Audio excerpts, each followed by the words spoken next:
Welcome to Your Thoughts, Your Reality Radio with your host, K. William Spencer. This program is geared to help you see what thoughts and or beliefs are holding you back from being your best for yourself and those around you.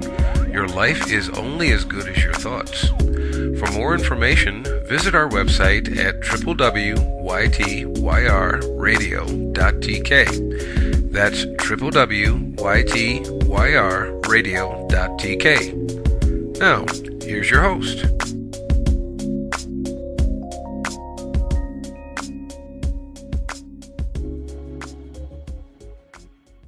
Hi, and welcome to Your Thoughts, Your Reality Radio. This is K. William Spencer, as always, your host. Today, my guest is Kim Baker of the Denver area, Denver, Colorado area. And her occupation, believe it or not, is she is an animal whisperer. She's going to come along and tell us exactly what it's all about. And she's also going to do, as we've come to know on my show, as a slingshot effect. And she's going to tell you about what she's doing now and what she was doing before then, and, of course, the transition. So, Kim, are you there? I'm there. I'm here. Well, you are there, okay? Well, welcome to the show. I'm glad you're here. Thank you so much for having me. Appreciate it. It's my pleasure. And I think we're going to share something probably later on in the show about some of our pre-show conversation. Kim is a very warm-hearted person, and we seem to have quite a lot in common as far as how we would like to share with people. And it's a possibility we could be doing a lot of stuff together. Anyway, so Kim, tell us about the Animal Whisperer. Tell us what that is and, how you got into it. So, Animal Whisperer, we've all heard of the dog whisperer, the horse whisperer. So instead of focusing on one particular animal, I focus on all the animals. And I've had a passion for animals since probably before I was born. Grew up with dogs, cats, hamster, guinea pig, and would watch any show on animals that I could. Oftentimes not doing my homework because I would come home, both my parents worked, and I would come home and have a couple hours to myself before they got home from work. And I would watch those nature programs, or if there was a good cartoon on that had animals in it, I would watch that as well. Mm-hmm. But even though I put my homework off, I still was a good student. I have a Bachelor of Science degree in Ecology and Evolutionary Biology, and I have a Master's degree in Integrated Sciences, which is split between computer science, mathematics, and applied science. Wow. So, yeah, I've got lots of science. You know what we would call you back where I grew up? A nerd. Well, actually, no, that's the new one. We would call you an egghead.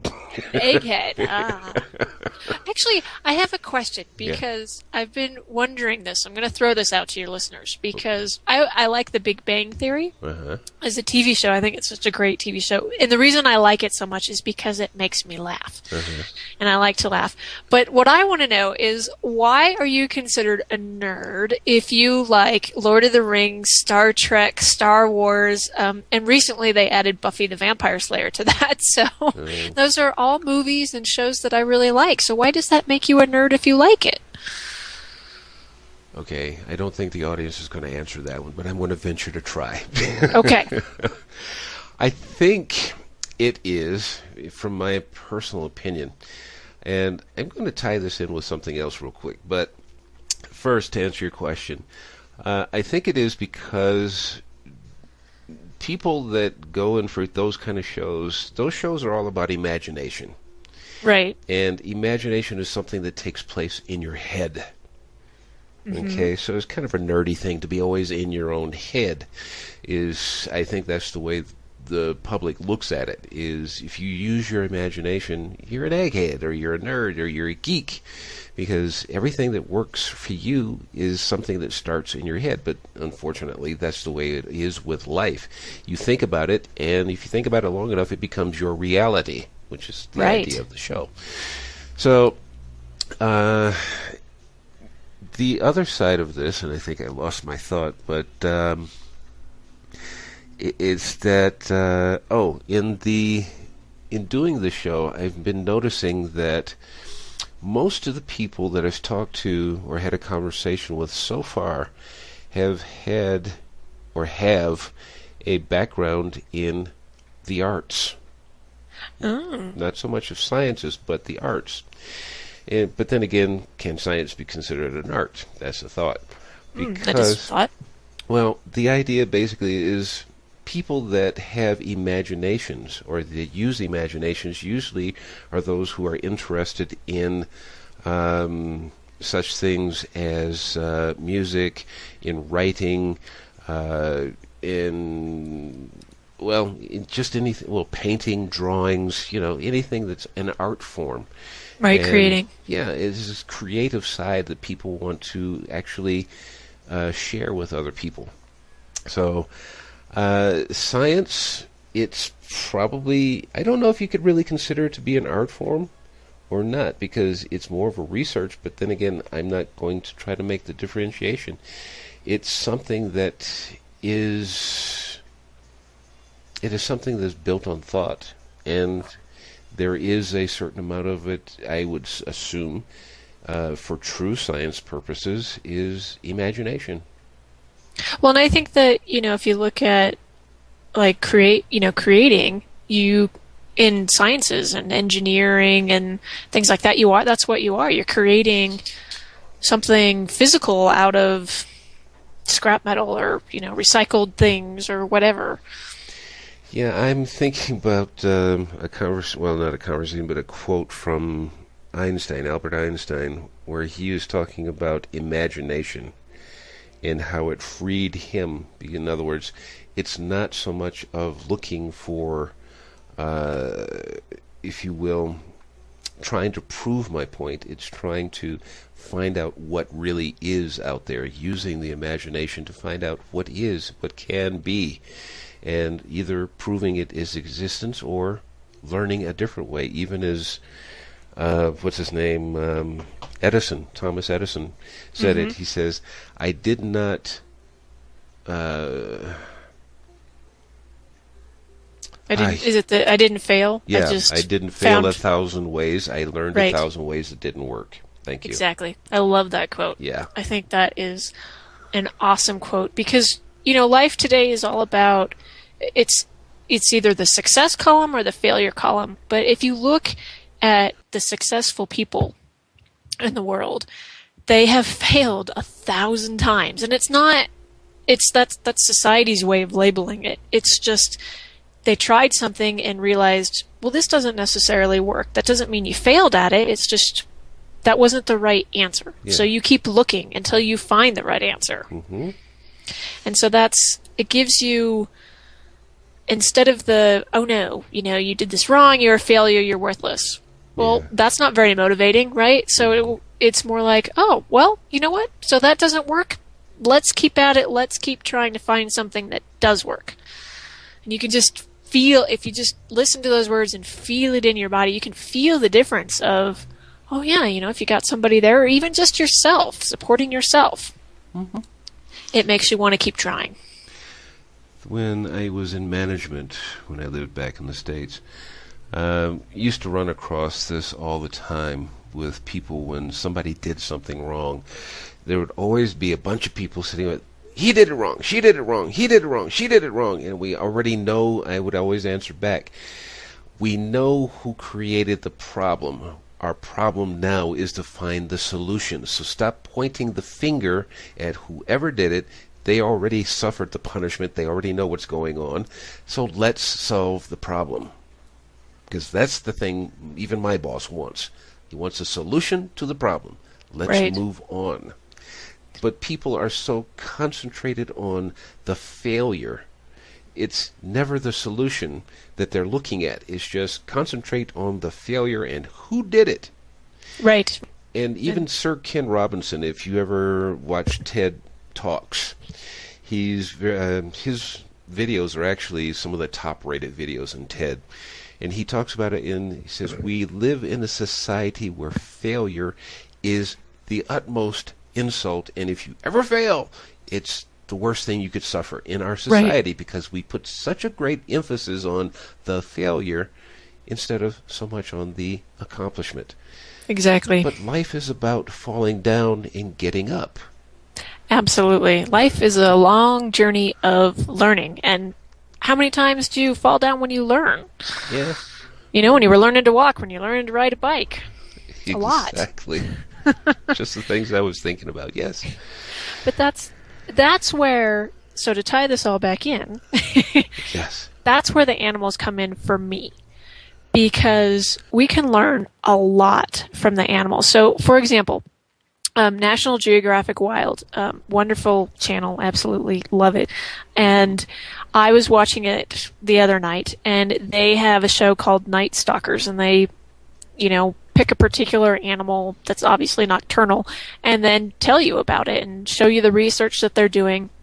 And there was one on leopards, and I believe it was a particular park in Africa, is my guess. I can't remember exactly where it was, and it doesn't matter. But what they found, what we've known about leopards, is they are solitary animals, except for when the male and the female come together for a certain amount of time and mate. And then they split off and go in their separate ways, and the female raises the cubs. Well, what they found in following, I think there's like 40 leopards in this particular protected park, is one evening, there was a large male that was hanging out by the road, and 2 cubs came over, and they're thinking, okay, well, your cubs are kind of putting your life at risk here with this large male, because the males will protect their territory and they'll kill if necessary. And what they figured out why this male wasn't killing the cubs is he recognized the cubs as his own. And then certain amount of time later, the mom shows up, and all 4 of them were just hanging out, and they were playing and taking cat naps and rolling around on their back with their legs up in the air. And it really surprised the biologists. They're like, wow, we never knew, that these cats would come together as a family group. And they hung out for 4 hours. And then at some point, everybody wandered off into their own territories and moseyed on and went about their business. Mm-hmm.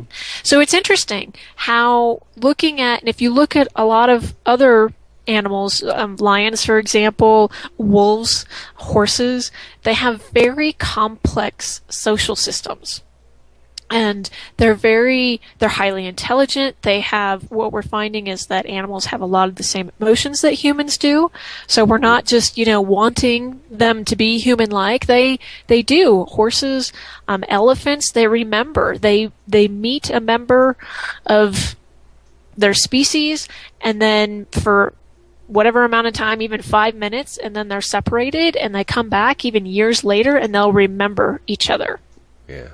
And so it's amazing. And what my passion is understanding them, because I believe that as a society, what we don't understand, we fear, and therefore that fear can be aggression based, especially if on the other side, the animal is just trying to protect itself, is that there's a lot that we can learn from the animals to, get back to what humans are supposed to be about.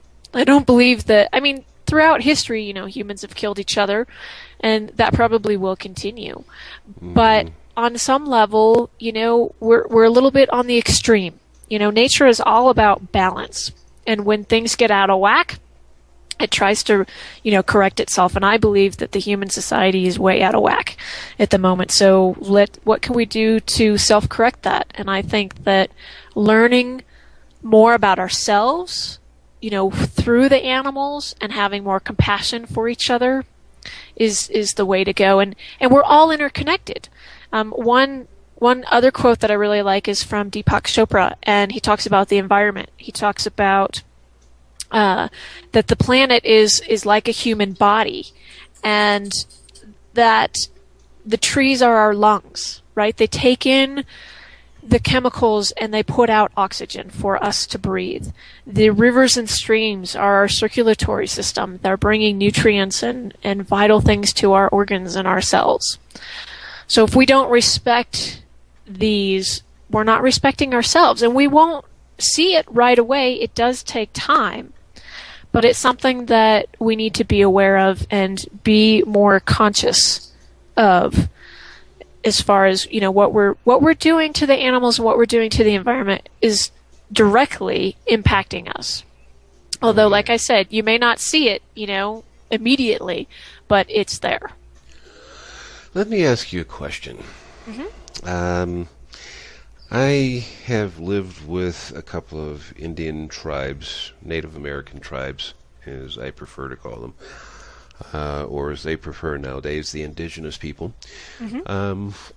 I've lived with some of them, and there's a lot of lessons to be learned with them, and it's kind of examples that start with just basic nature, and it works their way up. And one of the things that I've learned not too awfully long ago, and it makes sense, is he says, when you kill a tree, you don't just kill a tree, you kill a community, Mm-hmm. a community of plants. He says there are certain plants that live within the reach of a tree, and the other plants that you're killing along with the tree are usually medicines for not only us but for the animals. Right. Now, to take that even further, the indigenous people of, well, I'm going to use them because that's what I'm talking about right now, of the United States, they had there's a long history here, but I'm not going to get into that. But they had this thing about living in communities. This is why they would have, well, let's say for instance, Cheyenne, okay? Mm-hmm. It was a nation, but there was only tribal groups that lived in certain areas. Why? Because the land can only afford to take care of so many people, and then you have to split up into another tribe and move out and move out and move out. That way, the land can bear enough food for you as well as all the other animals in the area. Right. And as they learned, as their story goes, is that 1,000 or a few thousand years ago, they had their own prophet that came up and taught them, why do you kill each other? For what reason? And they learned to stop fighting for killing. They still fought, but it was not for the purpose of, you don't believe as I do, or you don't do as I want, so I'm going to kill you. They fought, but it was, okay, I won, and we both go back to our tribes, and it's just, okay, fine. And that's it. Okay. A way to get excess energy out, maybe. Yeah, it was kind of like even when I was a kid, when we were kids, granted I'm a lot older, we used to fight, and when we finished fighting, whoever won, it was no big deal. We all ended up going and having fun, and we were friends. We knew each other from then on. Right. But nowadays, you fight somebody, and they want to go get their whole family, their whole neighborhood, and it turns into a war. Exactly. And I want to bring, there's 2 points. So and it had been out for a while, I think, but I just finished watching, I think it's the History Channel or A&E, the Hatfields and McCoys. Yeah. And, oh my God, they decimated each other's families. And for what? At the end, it's like, for what? It was very sad to me. And then with horses, for example, and horses are really coming into the forefront now. They've done a lot for humans. A lot. Mm-hmm. They've fought wars with us. Horses have, been given medals of honor. And, they've helped us expand, new worlds and create civilizations. And so now I believe that they're helping us, get more in tune with ourselves as humans and having compassion for each other and understanding our society has really taught us to suppress emotions and it's not okay to feel. It's not okay to cry. You're weak if you cry. And not really understanding emotions or messages. One quote that one of my teachers taught me was, emotions are energy in motion.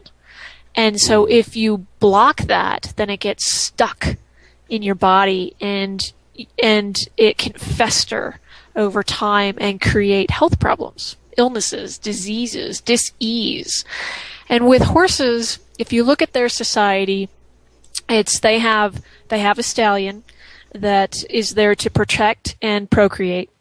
they have a group of females, which has a lead mare, and her job is to find food and water. She's the matriarch. There is a dominant mare, and these often get confused. The lead mare is the leader. The dominant mare is kind of the enforcer of the group. So if you get in trouble, then the dominant mare is going to put you in your place. Yeah. Now, when they teach each other how to interact with each other, and so let's say that the stallion and one of the mares gets in a fight, and it can get pretty ugly. They can be very violent. They can bite each other's necks. They can kick each other. They can do all kinds of things. It starts out really small. It starts out with a look of an eye, a flick of an ear, a body posture, and if the other horse is not getting the message, then that's when it starts to escalate. You know, they can charge or they can turn around and mule kick the other horse. And then once the point has been received, and the dust settles 5 minutes later, you'll see the two of them grazing next to each other as if nothing ever happened. Now that doesn't happen with us, right? If two people getting in, a contest over, I don't know, a car, or we have road rage and stuff, the thing is we're not respective. The key with the horses is they respect each other. And what happens with road rage is we don't respect each other. We don't respect each other's time. Hell, we may not even respect our own time. Yeah, exactly. For that matter. And so the anger and the rage builds up, and yet we don't know what to do with it. Emotions are bad, so that's what we've been taught. So what happens when you have these emotions? Nobody knows what to do with them anymore. And so it's important, and that's where equine assisted, equine facilitated, you name it, they've got it. In fact, I just saw an article where a gentleman in Arizona at the University of Arizona Medical Center, where I got my bachelor's degree, he has horses, and he came in one day because he was in a hurry, and he just barged into his patient's room and just spilled out what was going on. And the woman started screaming, and he's thinking, "Oh my God, what happened? What's going on?" And it dawned on him that, oh my, if I had done that to one of my horses, they would be either on the other side of the planet, or they'd be, kicking the heck out of me.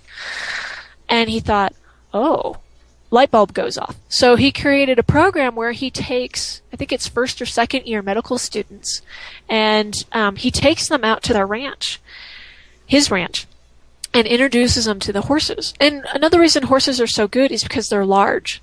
So oftentimes, people will have a fear right off the bat because they are large animals. And he teaches them how to work with the horses. And it's just simple stuff, as in, haltering, leading a horse around, grooming, picking up a foot. And it's all about the art of reading body language. Yes. Now, our communication system, and the numbers vary, but what I was taught was 80% is body language, 13% is eye contact, and only 7% is verbal. Now, of course, in the day of Skype and texting and Facebook and YouTube, and well, actually YouTube doesn't count because you can actually see the body language there. Yeah. But we're losing that, how many times has an email gone out and somebody's really upset, and then if they actually go and talk to the person that sent the email is like, well, that was not my intention. That's not what I meant. You didn't understand my tone, because there is no body language and there is no tone in emails. So people, think, oh, well, this person's just kind of in a bad mood today. Well, maybe they were just being direct, or they didn't have a lot of time, so it was short and sweet. Yeah. Who knows? There's all kinds of scenarios, but you don't know until you actually physically go and talk with the person. Or, somebody could tell you, I hate you, and you're looking at them and if they really do hate you or if they're being sarcastic by the tone of voice, body language. It'll be really obvious if they don't like you. So there's just so much that we've just really, and I like that you brought up the Native Americans, because we really are living outside of our environment, whereas the indigenous people lived in the environment, with the environment.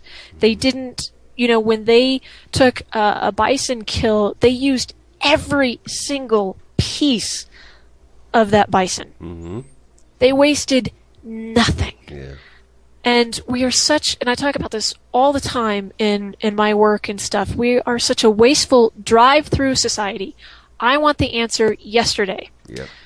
And it's a problem. It's a problem with our animals. It's a problem with our children, both from parenting and from, being, children want things instantaneously. They just expect it. They demand it now. It's not like, back when I was growing up, if you wanted something, it was either you had to work for it and pay for it yourself, or you needed to wait till Santa Claus came, if you were lucky. Yeah. See how long Santa Claus's memory was. Exactly. Now it's like, man, you just go to your phone, you go to your computer, and bada boom, bada bang, and you can have it overnight. Yeah. Or watch a show or something like that, you can get it instantaneously. So what I do is, very simply, I do animal communication. I talk directly with the animals. And how I do that is I go into a meditative state, I visualize the animal, I get their name, their age, their location. So I need to know, if they are in Chicago, Illinois, or if they're in, London, UK. Okay. Because there might be 50 maxes out there, and I want to make sure I'm getting the right max. Okay. Hold on. Let me ask you a question before you move on, because I'm quite sure there's going to be a few people going, what do you mean where they are? How are you communicating with these animals where you don't know where they are? Well, that's why I need to know where they are. I need to know the location. Okay. What I'm saying is, are you not talking to these animals, say, in the same location, same room? Oh, right. It's from a distance. Yes. Okay. So I will be on my couch, and the animal will be in its home. Mm-hmm. Wherever that is.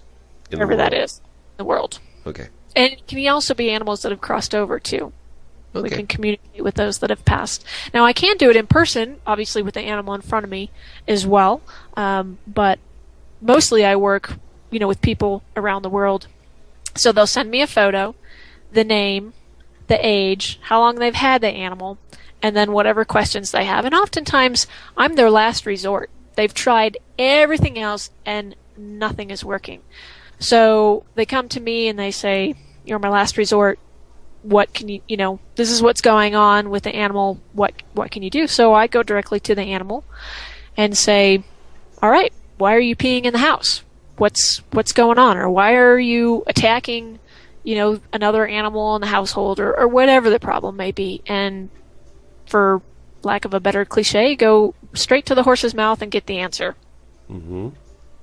And then the animal tells me what's going on. We go back to the human, and oftentimes, as in all relationships, it's a communication and a compromise. So what else is going on within the humans? Is there problem with the parent-child relationship? Is there a problem between the spouses that is impacting the animals?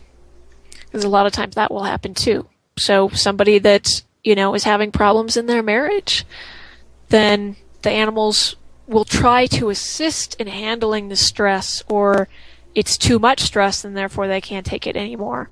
And so they're sick or whatever. It's very individual. Each animal is an individual.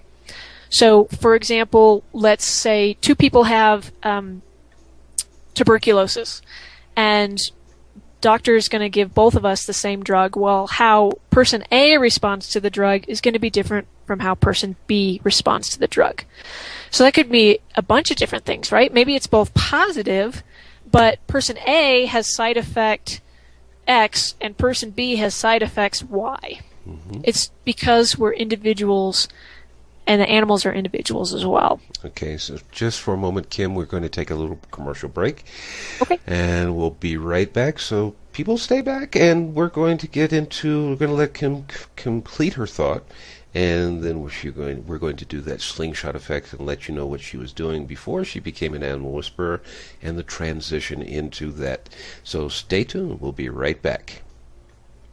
Are you ready to put an end to thinking about how you wish it were and take action? Take this step to find out more by going to coachingbyria.com. And you can receive your free consultation session with Coach Ria. Hi, this is K. William Spencer of Your Thoughts, Your Reality Radio. Come and join us every Tuesday and Thursday for enlightening, humorous, and intriguing conversations with my guest or just a monologue of thoughts that I share, all to help you look at life and your choices differently. For more information, go to YTYRradio.tk. That's YTYRradio.tk. And we're back. Thank you for being here with us on Your Thoughts, Your Reality Radio. We have our guest today is Kim Baker. She is an animal whisperer outside of the city of Denver. Now, some of you may be wondering if this is actually genuine, what Kim is talking about from what she was just talking about before the commercial break. Now, I don't ask these questions so much to trying to verify where she's coming from. That is up to you to whether you want to believe it or not. But in my experiences, in my lifetime, I've known even some real druids, and we're not talking about the New Age druids, but the real druids, and spent some time with them, and I don't know if you could actually say they taught me, but they gave me the experience of actually going into a forest and sitting with the trees and literally having a conversation with, if you will, a tree, or with nature. So it's not far-fetched. I mean, you think about animals, they have the ability to communicate, but of course they don't have vocal cords as we have them, and they don't have the structure in their neck to speak language as we do. But does that mean that they cannot communicate? If you say no, you're very limiting to everything that is in existence. So let's continue and let's listen to Kim. Kim, you were on a point there. Would you mind continuing? Sure.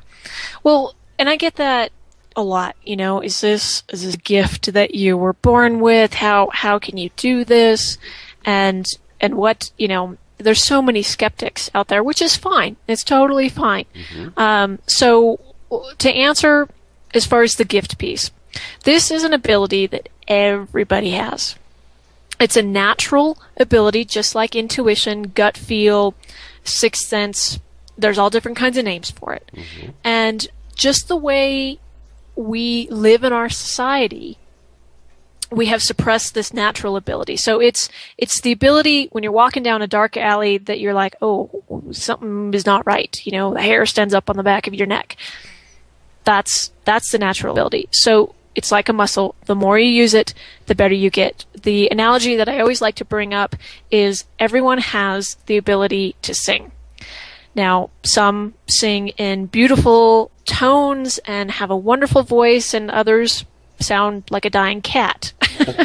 But that's okay, because the dying cat person still can sing.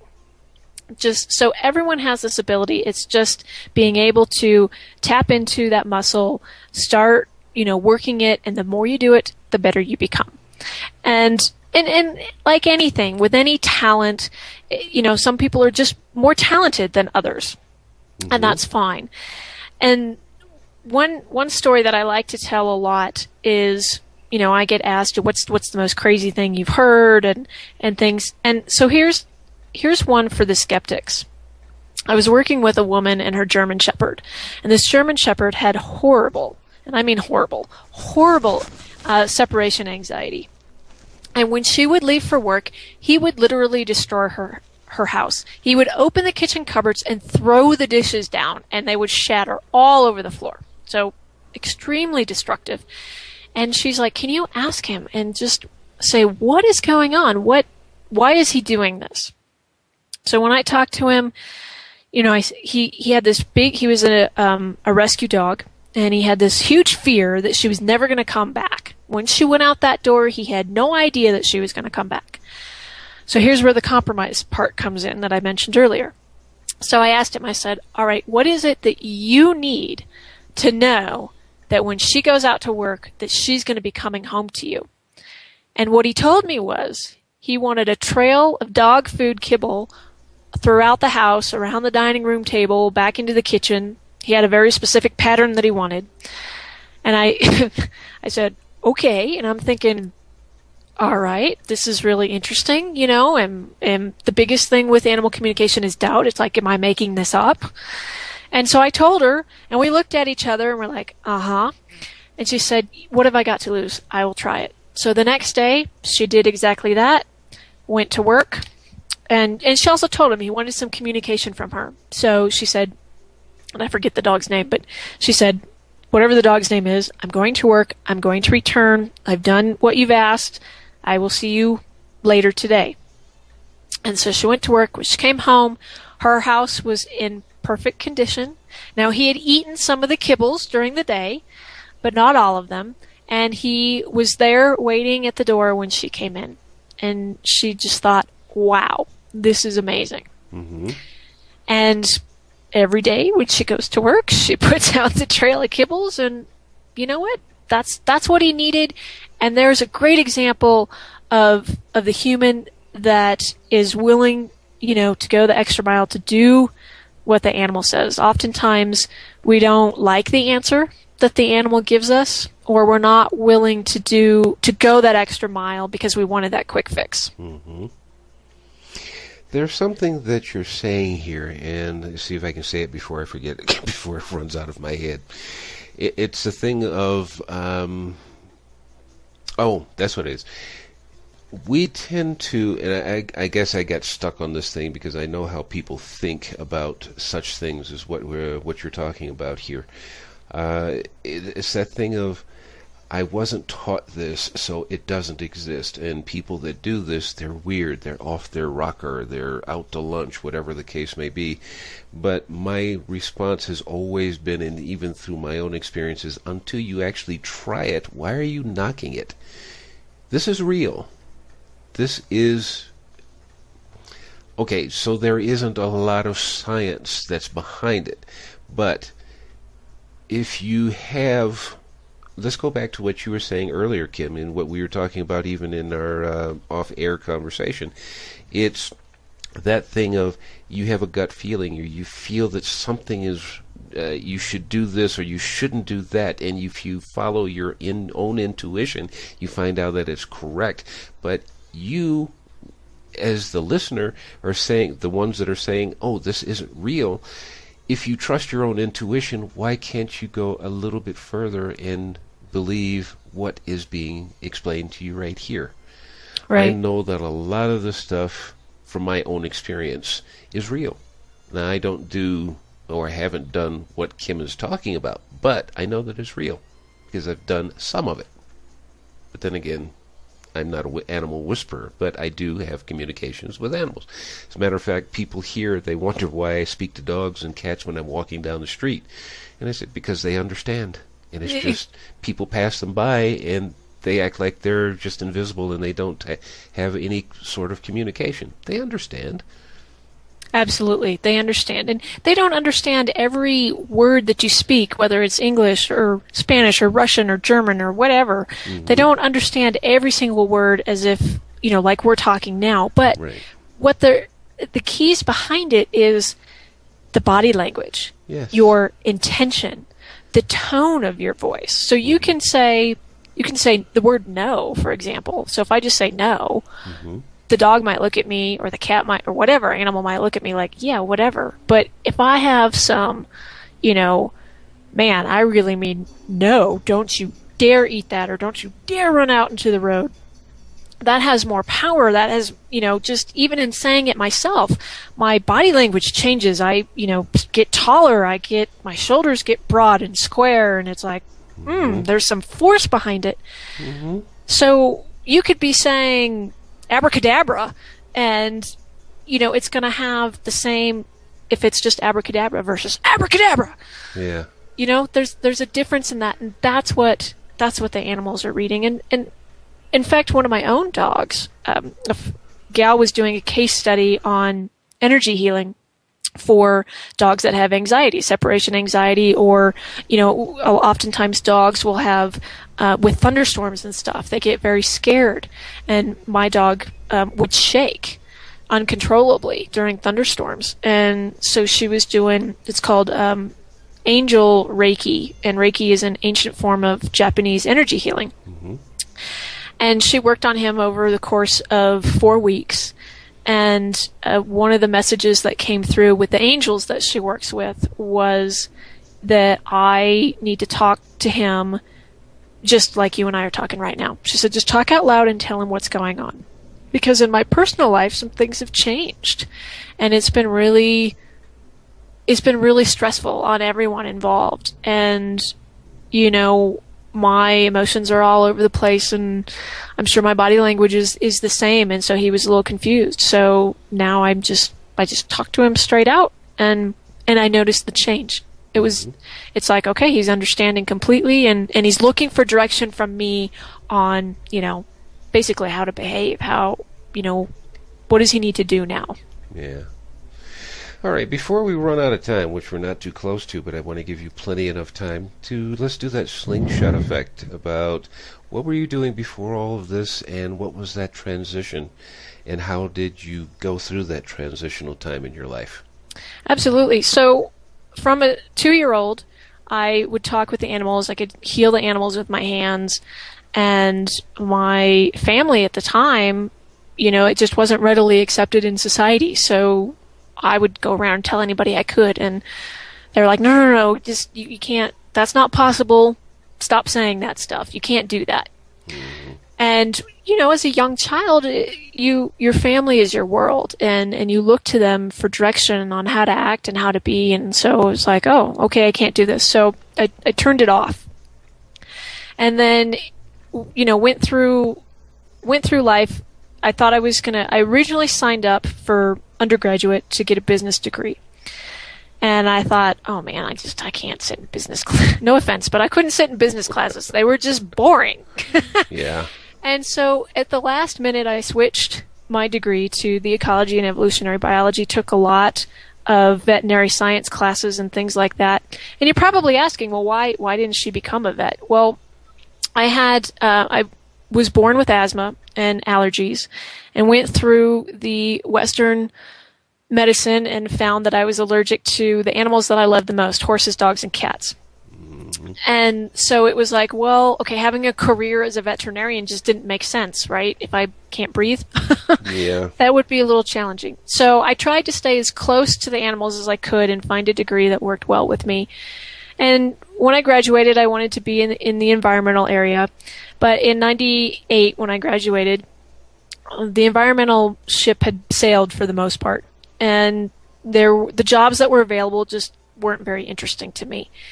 And so I went into working for law firms, thinking I might do environmental law. But after working in law firms, I decided that was not the life that I wanted to lead. And just went through a bunch of other careers, and ended up at Sun Microsystems, which is now owned by Oracle. So they created Java. Mm-hmm. And started out just doing project management, program management, got into learning HTML, how to build websites. And Sun was awesome. They had wonderful benefits program. They paid for my master's degree. And so the reason I got it in integrated sciences is they weren't going to pay for me to study animals. So I had to mix it. I got some environmental stuff in there. That's with the applied sciences, applied biology. But I really went heavily into the website stuff, how to build educational websites, things like that, and got to focus my master's degree on wild horses. Mm-hmm. And which was wonderful. And then I started working at Sun in the fall of 2000, got hired on as an employee. I was a contractor at first in September of 2001. And as I was going through, learning the corporate world and all that stuff, and I just put my heart and soul into it and really didn't see the recognition out of it, which was disappointing for me. And through that, I was also progressing with the medical piece of getting allergy shots. And I could only be around horses for 2 hours, and then I would have to come home and take a shower, and I was sick the rest of the day. Well, I started meeting people through Sun that had horses, that had a boarding facility that was like 5 minutes from my house, that had a gal there that did acupuncture. And with the allergy shots that I did for 5 years, I could actually be around horses all day and be okay. So that was a huge bonus. Then meeting the acupuncturist, I was able to get a dog. And then it's like when you open yourself up to things, the people show up, the teachers show up, the doors open and take you down these different paths. And that's how I, did my career as well. It's like, I'm kind of on this trajectory, but this door's opening up. So you know what? Let's go explore over there. Well, same thing with my medical and my personal life. And I got a horse and started meeting more people in the horse world, and would read every horse magazine I could get my hands on from front to cover. And what I started to realize was my life was not meant to be in what I call the cube farm. I like that. I just, that intuition, that sixth sense, I was like, man, I'm meant to do something. I'm more than this. I liked my job. I got paid really well. I got to work from home 5 days a week. It was very cushy. I was not going to leave. And in 2006, they kicked me out. They laid me off. And so it's like, okay, Kim, here's your chance. What is it that you really want to do? Well, like I said, the teachers started showing up. Went and took a clinic off my severance pay in California, and at Return to Freedom, which is a wild horse animal sanctuary. And I'm like, the horse thing just was coming up big, and I thought, this is what I want to do. And so I started finding people in my area that were talented and that I could learn from them, did an apprenticeship, and in 2009 opened my own business, which is KB Natural Horsemanship, and was training horses and teaching riding lessons, and so again, just progressing more and more. And it's like all these other doors opened up. I started taking animal communication classes to reawaken that talent that I had shut off. And people are like, yeah, you can do this. And so it's like getting that experience and going to these classes and just getting the validation from the humans saying, how would I know that? I don't know the person, I don't know the animal, but I know that their living room looks like this, and their dog sleeps on a particular rug. And so getting that validation is what's really important in getting better and trusting, so that you, like I said, the biggest thing is the doubt. And then in 2010, I was encouraged by a group of women I went to a workshop with horses, and they take you out to the herd of horses, and they ask you to just get quiet and see what information comes to you. So it's opening that door of your intuition and your gut feelings and things like that, and seeing what information comes in. Well, man, I was all over that. So I just sat down in my little notebook that they gave us, and I just went to town. And these horses told me all this stuff, and the women are like, whoa, how would I know these things? I'd never met these women before. I'd never met the horses before. And they said, are you doing this professionally? I said, no, I'm not. I've been kind of suppressed by a previous mentor that I'm not good enough to be doing this. And I haven't, gone the road that she's gone to do the work and things. And they said, oh, pish posh on that.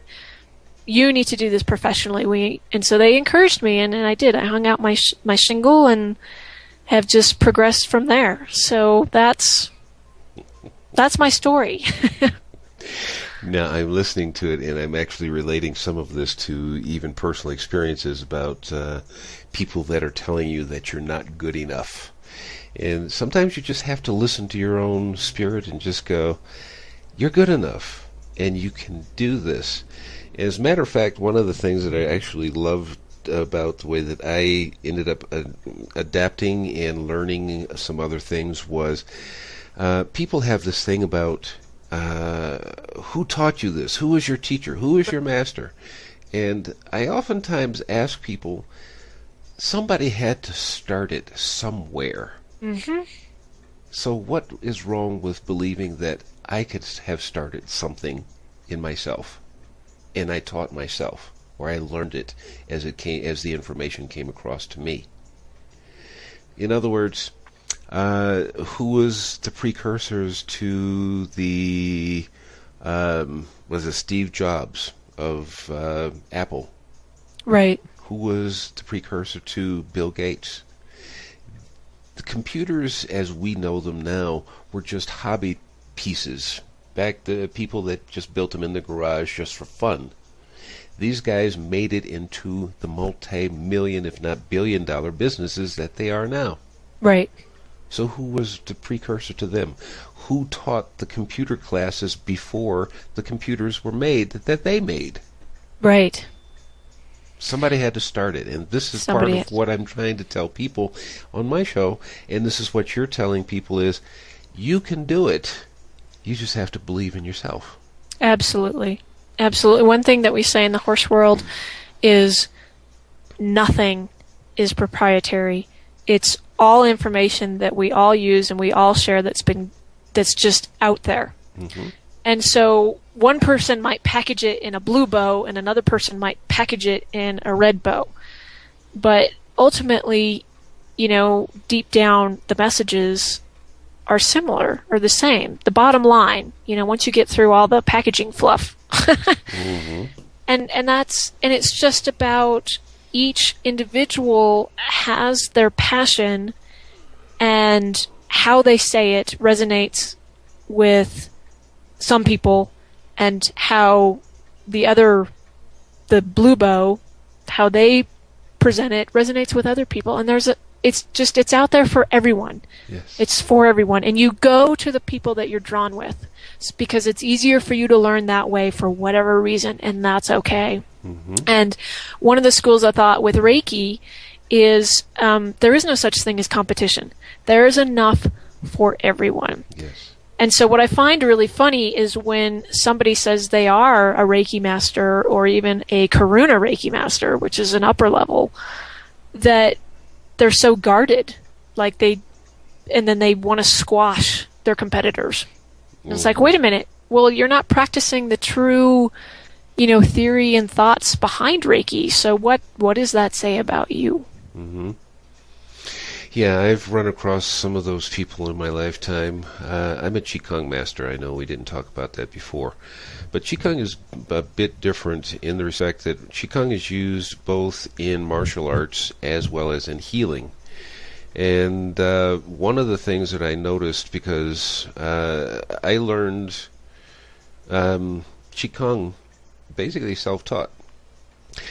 And I went and found a Qigong master that was from China while I was living in Chicago.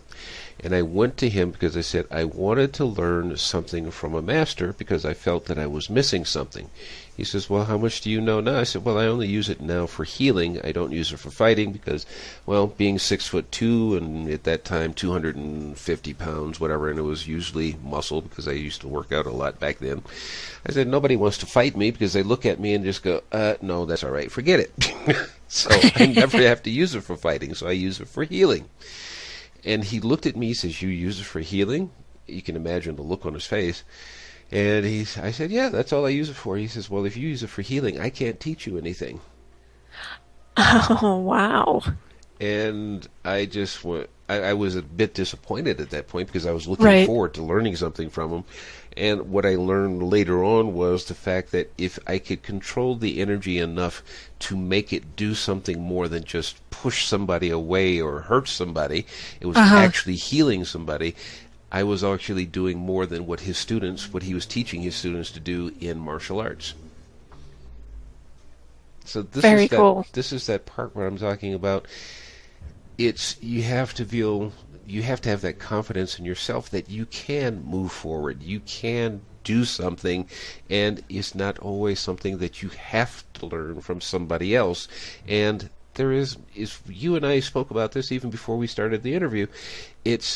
There's enough, you just said it, there's enough out here for everybody. Everybody needs to help the other person. And it's Right. not about whether or not my ego gets in the way and whether I get all the attention or not. The attention is not for me. This is why I don't promote anything on the show other than my guest. It's about your response, and you said it perfectly. I can tie it with a red bow, you can tie it with a blue bow, but the same contents the contents is the same. It's just what resonates with you. Right. Exactly. Exactly. And that's what's important, because each person learns differently. Each person is an individual. And so the teacher may teach a particular way, and that's easier for you to get the message. Mm-hmm.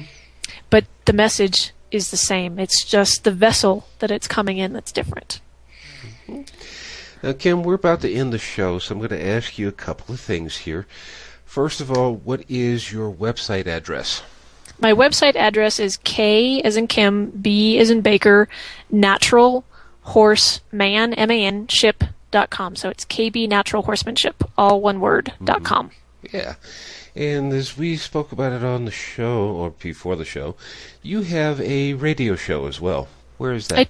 I do have a radio show. It's internet radio, and it airs every Tuesday live at 1 o'clock Mountain Daylight Time. And it you can listen to it on your computer, your device, on castlerockradio.com, or on your smartphone via the Live 365 mobile app. Cool. You can even put it in your car if you've got Bluetooth with that Live 365 mobole app. Alrighty then. I might have to talk to you about that one. No. Yeah. Just in closing, I'm going to ask you if you have any words of wisdom that last about a minute before we close. But also I want to extend to you on the air the ability to return here for the show, because we did speak a lot about a lot of different things before the show. We found out we have a lot in common, so anytime you want to get back together here with me on the show, and we continue, even if just a conversation about things we've spoken about before, you're always welcome back here. Well, thank you so much. I really appreciate it. Would love to be back. Yes, well, we'll get you back one day. So what do you have as closing thought for us?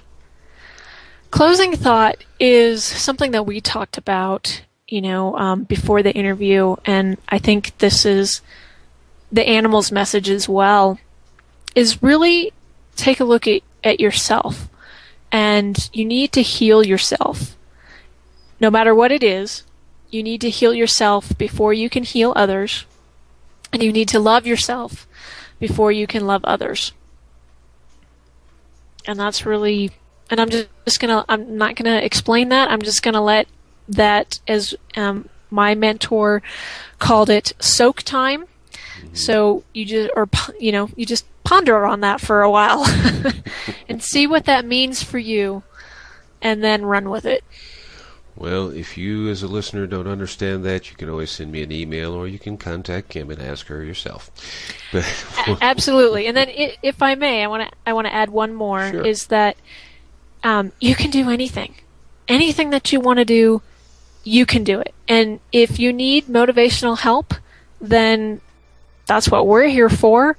There are people out there that'll help motivate you. Mm-hmm. Whether, even if it's not, your friends or your family or your spouse, there are other people out there that will help motivate you so that you can achieve what it is that you want to achieve, and you can do anything. Indeed. Kim, thank you very much for being on the show. We will have you back someday in the not-too-distant future. Everyone else, thank you for being with part of the show, and we'll hope you be here on our next show. Thanks again, Kim. Thank you. Mm-hmm. Bye-bye. Bye.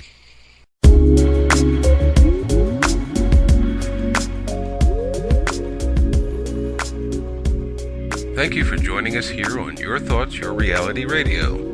Please make a note to join us again on our next broadcast. For more information, visit our website at www.ytyrradio.tk. That's www.ytyrradio.tk. Our theme music is Soul Controlled by B.O. Crew under a Creative Commons License 3.0. See our website for more information.